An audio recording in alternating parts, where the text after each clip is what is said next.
Hello दोस्तों, welcome to the channel MEG05। आप सबको थोड़ा सा टफ लगता है। बहुत सारे क्वेश्चंस, बहुत सी क्वेरीज आ रही है मेरे पास कि कैसे इस एग्जाम को प्रिपेयर किया जाए। तो प्रिपेयर तो थॉरोली करना चाहिए, लेकिन लास्ट मिनट रिवीजन के लिए मैं आपको कुछ इंपॉर्टेंट टॉपिक्स प्रोवाइड कर रही हूँ। और साथ ही साथ कुछ पीडीएफ्स भी हैं। पीडीएफ पैकेज की हेल्प से भी आप लोग प्रिपेयर कर सकते हैं। तो आइए जल्दी से शुरुआत करते हैं अपनी इस वीडियो की और समझते हैं MEG05 के इम्पोर्टेंट टॉपिक्स। पीडीएफ पैकेज के लिए जरूर ऑप्ट करिए। पीडीएफ में मैंने लेटेस्ट सॉल्यूशन भी ऐड कर दिया है दिसंबर 2025 क्वेश्चन पेपर का। Before moving further, please do not forget to share and subscribe the channel और अपना वैल्यूएबल कमेंट भी जरूर प्रोवाइड करिए मुझे। अपने सभी ब्लॉग्स को बहुत अच्छे से जानिए और उसके लिए मैं आपको एक प्लेलिस्ट भी प्रोवाइड कर रही हूँ जहां पर सभी ब्लॉग्स के इम्पोर्टेंट टॉपिक्स कवर हैं। ये है मेरा पीडीएफ पैकेज जहां पर 70 पेजेस में तो मैंने सभी इम्पोर्टेंट सब्जेक्टिव क्वेश्चंस दिए हैं। 2024 जून और दिसंबर का सॉल्व पेपर और 2025 का भी जून और दिसंबर भी मैंने रिसेंटली ऐड कर दिया है, तो वो सब आपको मिलेगा पीडीएफ पैकेज में। तो पहला क्वेश्चन जो आपका रहता है that is about short notes. कई बार आपको कोई 2 शॉर्ट नोट्स करने होते हैं, कई बार 4 करने होते हैं। ओरिएंटलिज्म से शुरुआत करते हैं। ओरिएंटलिज्म एडवर्ड सईद की स्टडी है जिसमें उन्होंने वेस्टर्न पोर्ट्रेयल ऑफ एशियाटिक या ईस्टर्न कंट्रीज या कल्चर वो दिखाया है। आपको ध्वनि थियरी आ सकता है। इंडियन एस्थेटिक थियरी है जिसमें हमें वॉइस का सजेशन दिया जाता है, किस तरीके की वॉइस या किस तरीके की डीकोडिंग किसी सेंटेंस से आपको समझ में आती है। सिग्निफायर सिग्निफाइड का कंसेप्ट है जो कि मैंने आपको MEG4 के वीडियो में भी बताया था। की एलिमेंट है ये फर्डिनेंड दी सेस्योर का। इसके बाद जो कंसेप्ट आपको आ सकता है दैट इज कैथारसिस, एक ऐसी टर्म जो कि एरिस्टोटल ने पोएटिक्स में प्रोवाइड की थी, इमोशनल रिलीज और प्योरिफिकेशन ऑफ ऑडियंस। इसके बाद आपको जो कंसेप्ट आ सकता है दैट इज माइमेसिस। माइमेसिस एक तरीके का इमिटेशन या representation of art and this also theorised by Aristotle. Aristotle and Plato both, दोनों के बारे में थोड़ा थोड़ा आप लिख सकते हैं यहाँ पर। आपकी प्रिपरेशन बहुत अच्छे से हो जाए इस वजह से मैं आपको ज्यादा टॉपिक्स प्रोवाइड कर रही हूँ। स्फोटा का मतलब होता है एक सडन बर्स्ट और अंडरस्टैंडिंग ऑफ समथिंग। इसके बाद आपको आ सकता है ऑब्जेक्टिव कोरिलेटिव, एक ऐसी term which was popularized by TS Eliot but coined by Washington Allston. एक ऐसी टर्म जिसमें सेट ऑफ ऑब्जेक्ट्स, इवेंट्स और सिचुएशन एक पर्टिकुलर इमोशन इवोक करते हैं। पोस्ट मॉडर्निज्म आ सकता है 20th सेंचुरी का, पोस्ट सेकेंड वर्ल्ड वॉर का moment. Feminist criticism, feminist criticism इन वाइल्डरनेस 1981 का ऐसे है बाय एलेन शोवाल्टर जिसमें उन्होंने फेमिनिस्ट व्यू पॉइंट हमें दिखाया है। Literature and ideology, study of how literature reflects, critiques, and dominates some ideologies of the society। जैसे आप क्वेश्चन आंसर करते हैं ना कि लिटरेचर किस तरीके से सोसाइटी का मिरर है, क्या गाइडेंस प्रोवाइड करता है सोसाइटी को। कोई अगर आपको एग्जाम्पल नजर आता है अपने आसपास की सोसाइटी में जो किसी ना किसी तरीके से लिटरेचर से रिफ्लेक्टेड हो, इम्प्रेस्ड हो, दैट यू कैन राइट। और जो मैं आपको नोट्स प्रोवाइड करूंगी उसमें प्रॉपरली स्ट्रक्चर्ड मिलेगा आपको सब कुछ विद एग्जाम्पल्स। इसके बाद आपको प्लेटो एरिस्टोटल के कॉन्सेप्ट्स कंपेयर करने के लिए आ सकते हैं। तो पहले शुरुआत करते हैं प्लेटो जी से। प्लेटो जी ने क्या कहा था आर्ट के बारे में। आर्ट एक इमिटेशन है रियलिटी का जो कि रियलिटी को मिसलीड करती है, ट्रूथ से दूर ले जाती है। उन्होंने कहा कि पोइट्री पर सेंसरशिप होनी चाहिए क्योंकि पोइट्री नेगेटिवली इन्फ्लुएंस करती है सोसाइटी को, अनडिजायरेबल इमोशंस को इवोक करती है। लेकिन एरिस्टोटल जी ने कहा कि आर्ट स्पेसिफिकली ड्रामा एक तरीके से कैथारसिस है, प्योरिफिकेशन करती हैं रीडर्स के, वॉचर्स के इमोशंस का। एजुकेशन, अंडरस्टैंडिंग, एनलाइटनमेंट प्रोवाइड करते हैं हमें किसी भी तरीके के प्लेज या art. He argued that art could reflect reality in ways जो कि सोसाइटी के लिए, ऑडियंस के लिए बेनिफिशियल है, उनके इमोशंस के लिए, उनके इंटेलेक्चुअल ग्रोथ के लिए।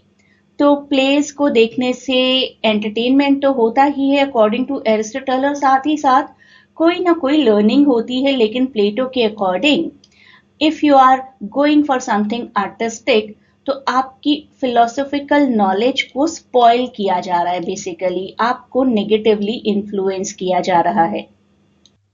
अगला क्वेश्चन आपको किसी भी तरीके से आ सकता है कि प्लेटो जी आर्ट्स को लेकर हॉस्टाइल क्यों थे। वो कहते थे कि आर्ट्स कुछ भी नहीं है, सिर्फ एक कॉपी है। अपने आप में क्या है, अपने आप में थोड़ी कोई प्रोडक्ट है, किसी भी चीज की कॉपी है जो कि आपको सच्चाई से दूर लेकर जाती है, आपको करप्ट करती है, आपको गलत सच्चाई बताती है, गलत तरीके से आपका फियर और पिटी इवोक करती है। People should concentrate on reason and virtue and value. Morality को अंडरमाइन करती है, हीरोज को इमोरल दिखाया जाता है, गॉड्स को इमोरल दिखाया जाता है, तो वो एक गलत वैल्यू प्रोवाइड करता है, अनएथिकल वैल्यू प्रोवाइड करता है सोसाइटी को। रियल फिलोसफी से डिस्ट्रैक्ट किया जाता है। फिलोसोफर्स को वो सबसे बढ़िया मानते थे, लेकिन आर्ट्स को अच्छा नहीं मानते थे। इमोशनल लेवल पर आर्ट जो है लोगों के इमोशन के साथ खेलती है, रैशनल होने से रोकती है उनको, और सोसाइटी की हार्मनी को खराब करती है, उनकी रैशनैलिटी को, उनके लॉजिक को, उनकी सेंसेस को करप्ट कर देती है। अगला क्वेश्चन आपको रोमांटिसिज्म से आ सकता है। स्पॉन्टेनिटी, इमोशन, पर्सनालिटी, इन सब का वर्ड्सवर्थ की थियरी ऑफ पोइट्री में क्या रोल है। तो आप वर्ड्सवर्थ जी की एक ब्यूटीफुल कोट से शुरुआत कर सकते हैं, जो कि उन्होंने लिरिकल बैलेड के प्रीफेस में ऐड की थी।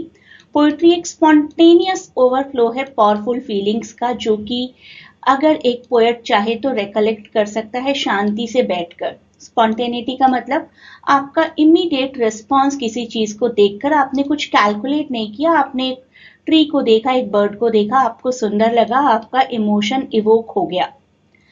एक ऐसा इमोशन जो कि यूनिवर्सल हो सकता है, सबको वही ब्यूटीफुल चीज देखकर वही ब्यूटीफुल एक्सपीरियंस होगा।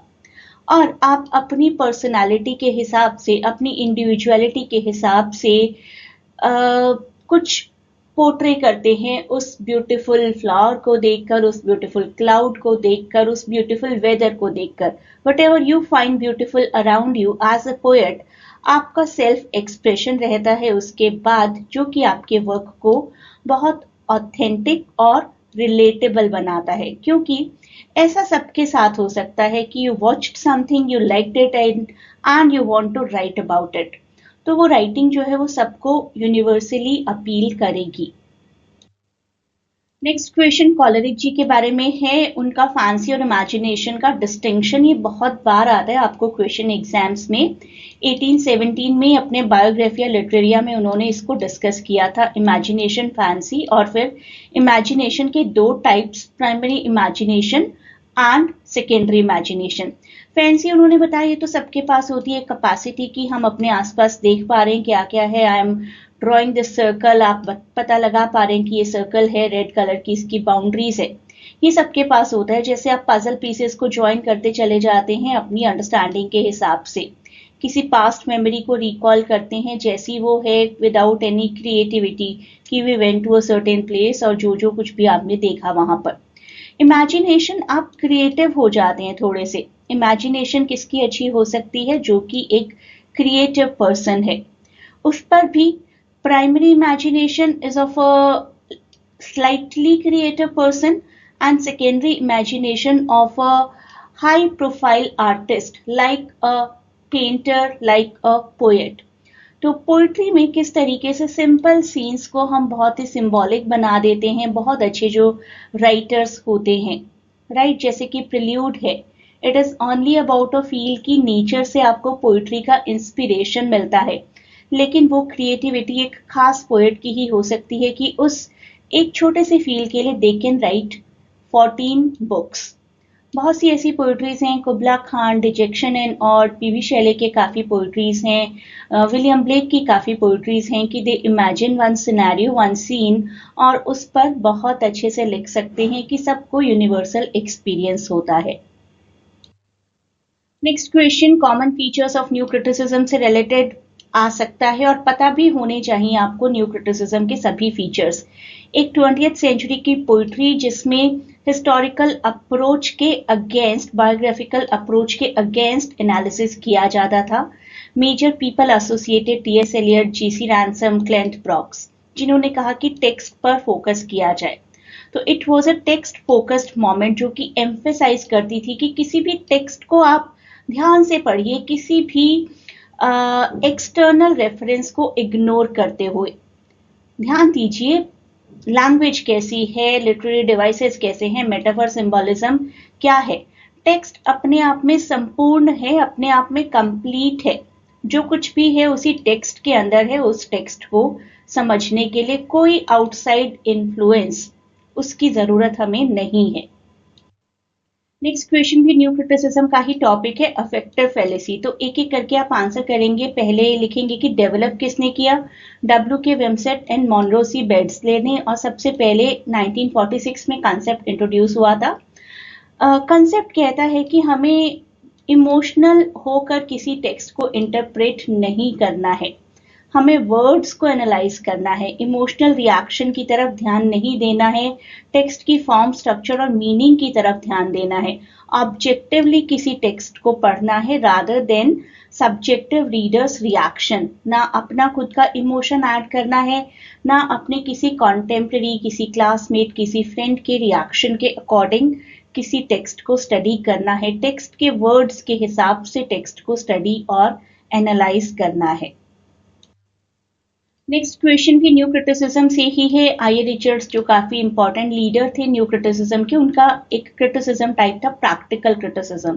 तो 1920s में उन्होंने ये डेवलप किया था। यहां से आप शुरुआत करेंगे आंसर लिखने की।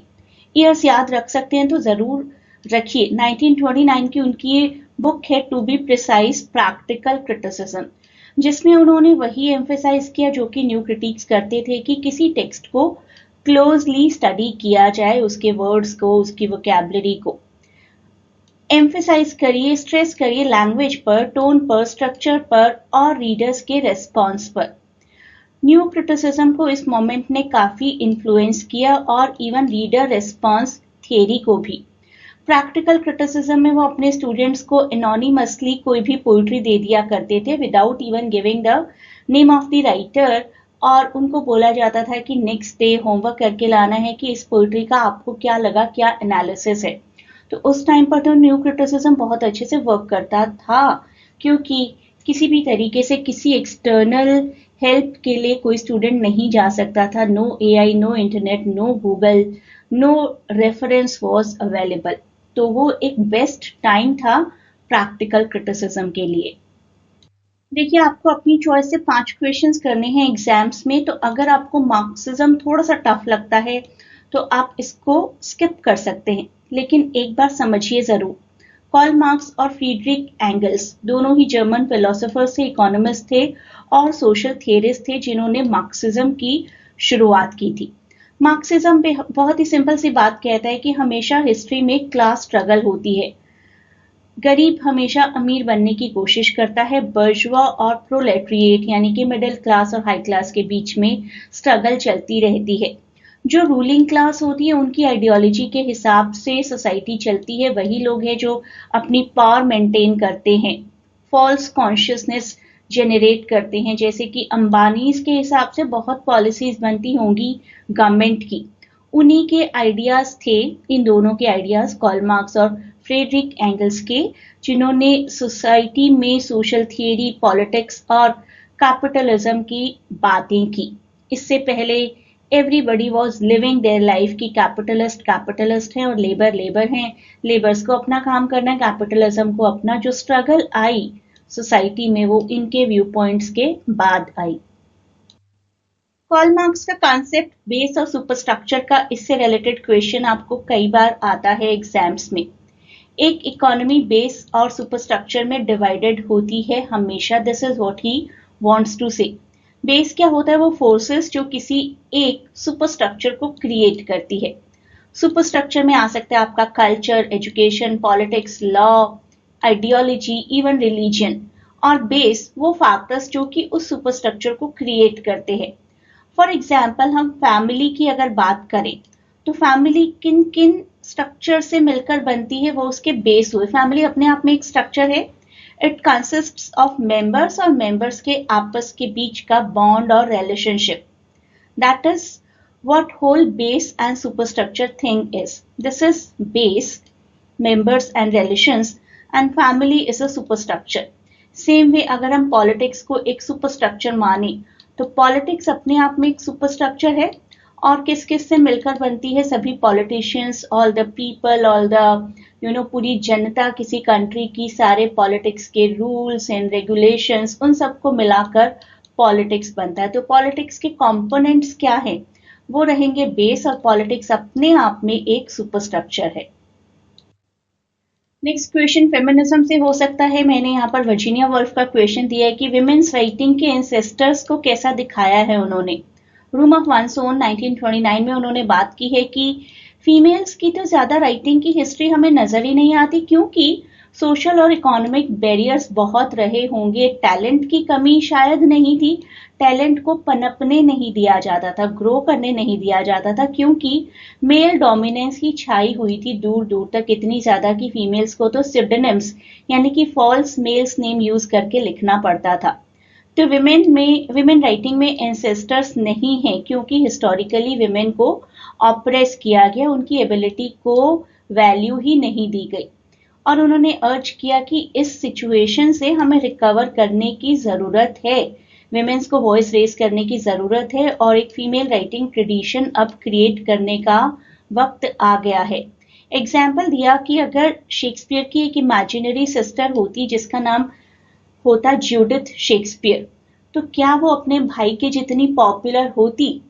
शायद भाई के जितनी टैलेंटेड होते हुए भी उतनी पॉपुलर नहीं हो पाती, क्योंकि उनसे डोमेस्टिक चोर्स एक्सपेक्ट किए जाते। माना जाता कि being a female, she cannot have the talent to write, she is made by God only to handle domestic duties। तो वो कहती हैं कि फीमेल्स को अगर फाइनेंशियल इंडिपेंडेंस दी जाए, क्रिएटिव होने के लिए एक स्पेस दिया जाए, तो फीमेल्स की भी एक हिस्ट्री क्रिएट हो सकती है, फीमेल राइटिंग की भी एक हिस्ट्री क्रिएट हो सकती है। एक और फेमिनिस्ट राइटर हैं, इनके एक्सपीरियंस की भी बात कर लेते हैं कि इन्होंने फेमिनिस्ट क्रिटिसिज्म से रिलेटेड क्या लिखा।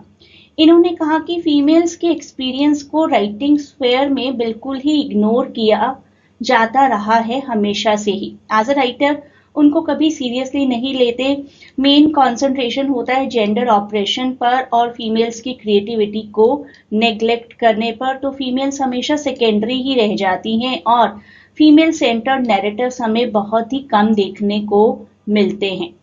क्यों मिलते हैं? क्योंकि हमेशा से ऑप्रेस किया जाता रहा है। और उन्होंने 3 बेसिक फेजेस बताए हैं फीमेल राइटिंग्स के। उन 3 फेजेस में उन्होंने कहा कि किस तरीके से फीमेल राइटिंग्स का एवोल्यूशन हुआ है ओवर दी एरा। पहला फेज फेमिनाइन फेज, जिसमें कि फीमेल्स मेल मॉडल्स को इमिटेट किया करती थी और पेट्रियार्कल नॉर्म्स को ही फॉलो किया करती थी, इवन सिडोनिम्स यूज करके लिखती थी। फेमिनिस्ट फेज, जिसमें फीमेल्स ने बताना शुरू किया कि किस किस तरीके से हमने इतनी ट्रबल्स फेस की हैं, यू कैन से कि क्रिटिसाइज करना शुरू किया पेट्रियार्कल स्ट्रक्चर्स को। उसके बाद आया एक ऐसा फेज जिसमें फीमेल्स ने कहा everything can go away, we want to write and we will keep on writing in whatever way we want। Creation of distinct female literary tradition इसी एरा में बना जब फीमेल्स ने अपनी वॉइस को सब्जेक्टिवली रेज करना शुरू किया, ऑब्जेक्टिवली नहीं। अब उनका पर्पस सिर्फ सोसाइटी को चैलेंज करना नहीं था, अपने हिसाब से अपने पसंद के टॉपिक्स के हिसाब से लिखना था, and that was the female phase. Next question deconstruction से रिलेटेड आ सकता है। डिकंस्ट्रक्शन क्या होती है, किस तरीके से टेक्स्ट्स के लिए इस्तेमाल होती है? तो डिकंस्ट्रक्शन का मतलब होता है कि हम टेक्स्ट में किसी फिक्स्ड मीनिंग को ढूंढने की कोशिश नहीं करते, बल्कि चैलेंज करते हैं जो जो एसोसिएटेड मीनिंग्स जनरल हो सकते हैं। We try to find the binary oppositions. एक टेक्स्ट में अपने आप में क्या कॉन्ट्राडिक्शंस हैं, क्या एम्बिग्विटीज हैं और किस तरीके से meaning can not be fixed. It can be different for you, it can be different for me। कुछ हिडन अजम्पशन होती हैं हर टेक्स्ट में और हम किसी भी टेक्स्ट की इंटेग्रिटी को और आइडियोलॉजी को, सो कॉल्ड आइडियोलॉजीज को क्वेश्चन कर सकते हैं। एक टेक्स्ट में कोई भी सिर्फ एक सिंगल इंटरप्रिटेशन हो, ऐसा पॉसिबल नहीं है, मल्टीपल इंटरप्रिटेशंस हो सकती हैं, we should be creative. Hamlet का उन्होंने एग्जाम्पल लिया कि हैमलेट का कैरेक्टर अपने आप में मल्टीपल इंटरप्रिटेशंस रखता था। सम कुड से कि हैमलेट हैज गॉन मैड, और आज तक ये कंफ्यूजन बना है कि did Hamlet actually go mad. तो whether Hamlet is truly mad और प्रिटेंडिंग, ये अपने आप में एक डिकंस्ट्रक्ट करने लायक टॉपिक है। This reveals that the idea of madness in the play is not fixed. You cannot say for sure कि हैमलेट तो पागल हो गए थे, इस वजह से ठीक से रिवेंज नहीं ले पाए। इट इज नॉट श्योर कि पागल हो गए थे या पागल हो गए हैं, ये प्रिटेंड कर रहे हैं। It challenges how society defines sanity. आपके लिए, मेरे लिए, किसी थर्ड पर्सन के लिए सैनिटी और इनसैनिटी की क्या डेफिनेशन है, उस पर भी डिपेंड करता है if someone can say he was truly gone mad और नॉट। तो different interpretations for different people about a characters behaviour. इसके बाद आपको किसी भी टॉपिक का डिकंस्ट्रक्टिव एनालिसिस आ सकता है। यहाँ मैं आपको कैनोनाइजेशन पोइट्री का एग्जाम्पल दे रही हूँ। जॉन डन की पोइट्री को भी समझिए, मेरा एक वीडियो है, आप सर्च करेंगे मेरे नाम के साथ ऐड करके तो इजीली मिल जाएगी। तो कैनोनाइजेशन एक ऐसी पोइट्री है जिसमें एक पोएट सोसाइटी से अपील कर रहे हैं कि प्लीज हमें परेशान मत करिए, वी आर दी लवर्स, और हम पूरी दुनिया का कुछ बिगाड़ नहीं रहे हैं if we are loving each other. तो लव ही साथ सेक्रेट भी है, साथ ही साथ प्रोफेन भी है, राइट। अपने दोस्तों को और दुनिया को कह रहे हैं कि for God sake hold your tongue and let me love. अगर प्यार को वो इतना ही सेक्रेट मानते हैं तो उन्हें सोसाइटी के अप्रूवल की जरूरत ही क्यों है। प्यार के बारे में ही कह रहे हैं कि we die and rise the same. ऐसा कैसे हो सकता है, आप प्यार में ही जीते भी रहें और प्यार में ही मरते रहें। लॉजिकली तो या जिएंगे या मरेंगे, लेकिन शायद वो उनका स्पिरिचुअल रेसरेक्शन होगा अगर वो प्यार में मर जाते हैं तो प्यार के बारे में ही कहते हैं, and we will be called to heaven by love. प्यार ही है हमें जो हमें मार कर हेवन बुलाएगा। तो अपने प्यार को पूरी पोएट्री में डिवाइन भी प्रूव कर रहे हैं। अगर डिवाइन मानते ही हैं अपने प्यार को, तो सोसाइटी का अप्रूवल क्यों एक्सपेक्ट कर रहे हैं। तो पोएट्री में अपने आप में कितने कॉन्ट्राडिक्शंस है, वो आप एनालाइज करेंगे, ऑटोमेटिकली आपका डिकंस्ट्रक्टिव एनालिसिस बन जाएगा। Again I am suggesting you कि ये पोइट्री आप जरूर देखिए, इस पोइट्री का वीडियो, तब आपको और अच्छे से ये पोइट्री समझ में आएगी। देखिए कितने सारे क्वेश्चंस मैंने आपको इस वीडियो में ही करवा दिए हैं। इन सब को भी आप डिटेल में करेंगे ना अच्छे से, तो काफी अच्छी प्रिपरेशन हो जाएगी। स्ट्रक्चरलिज्म को समझना बहुत जरूरी है। एक थ्योरेटिकल अप्रोच जो कि अर्ली से मिड 20th सेंचुरी की थी, और किस तरीके से आप एक टेक्स्ट की स्ट्रक्चर को समझ सकते हैं, उससे रिलेटेड कल्चर को, लैंग्वेज को, सोसाइटी को। तो हर टेक्स्ट जो है अपने आप में एक सिस्टम ऑफ साइन इस्तेमाल करता है, एक ऐसा सिंबोलिज्म जो कि हमें फर्डिनेंड डी सेस्योर ने समझाया था कि साइन क्या होता है। Sign as a word, for example cat, मैंने आपको प्रीवियस वीडियो में भी बताया था ट्री का एग्जाम्पल देकर। तो कैट सुनते ही आप किस तरीके से इस वर्ड के थ्रू कैट की इमेज की तरफ पहुंचते हैं। तो उसी तरीके से जब आप लिटरेचर में सुनते हैं ना कुछ रिवेंज ट्रेजेडी, रोमांटिक कॉमेडी, तो ऐसे वर्ड सुनकर आप उस टेक्स्ट के बारे में क्या इंटरप्रिटेशंस लगाते हैं। तो meaning arises from the differences between these signs, not from the intrinsic connection to the real world. Reality में तो कैट साइन कुछ भी नहीं है ना, कैट को कैट क्यों बोलते हैं वी डू नॉट नो, लेकिन हमारी एक प्री नॉलेज है जिसके हिसाब से हम जज करते हैं। यूनिवर्सल स्ट्रक्चर को देखते हैं कि यूनिवर्सली उसको क्या कहा जाता है। हैमलेट रिवेंज ट्रेजेडी की कैटेगरी में आती है, क्यों? क्योंकि ट्रैजिक है, almost all the characters die, और रिवेंज भी है। Midsummer Night's Dream rom com यानी कि रोमांटिक कॉमेडी की कैटेगरी में आता है, क्योंकि there are so many couples there, उनके बीच के फ्रिक्शंस, और लास्ट में उनका रीयूनियन, यूनियन या मैरिज। तो हम फीचर्स जानते हैं किसी भी चीज के, जैसे हम कैट के फीचर जानते हैं ना, कैट किस तरीके का एक एनिमल है, उसी तरीके से हम जानते हैं कि रिवेंज ट्रेजेडी में क्या क्या होता है, रोमांटिक कॉमेडी में क्या क्या होता है। किसी किसी पर्टिकुलर नॉवेल में अगर हम उसको कहें कि सेंसिबल नॉवेल, साइकोलॉजिकल नॉवेल, तो उसके अकॉर्डिंग हम कैसे एनालाइज करेंगे, एक स्ट्रक्चर के according, That is what structuralism is. आज का लास्ट क्वेश्चन मैं आपको करवा रही हूँ, साथ ही साथ पीडीएफ के लिए भी ऑप्ट करिए, बहुत अच्छी प्रिपरेशन हो जाएगी आपकी। एडवर्ड सईद, स्पिवेक एंड भाभा, जो कि तीनों ही पोस्ट कॉलोनियलिज्म के 3 पिलर्स माने जाते हैं। पोस्ट कॉलोनियलिज्म एक ऐसी थियरी जो कि कहती है किस तरीके से कॉलोनाइजर्स ने अपनी पावर, अपनी आइडेंटिटी और अपने आप की रिप्रेजेंटेशन दिखाई थी। एडवर्ड सईद ने कहा कि कॉलोनियलिज्म के एंड होने के बाद भी वेस्टर्न लोगों ने ईस्टर्न लोगों का पोर्ट्रेयल अनसिविलाइज्ड के जैसे ही किया। वो दिखाता है कि अभी भी अपने आप को कॉलोनाइजर सुप्रीम मानते हैं। This concept is called orientalism.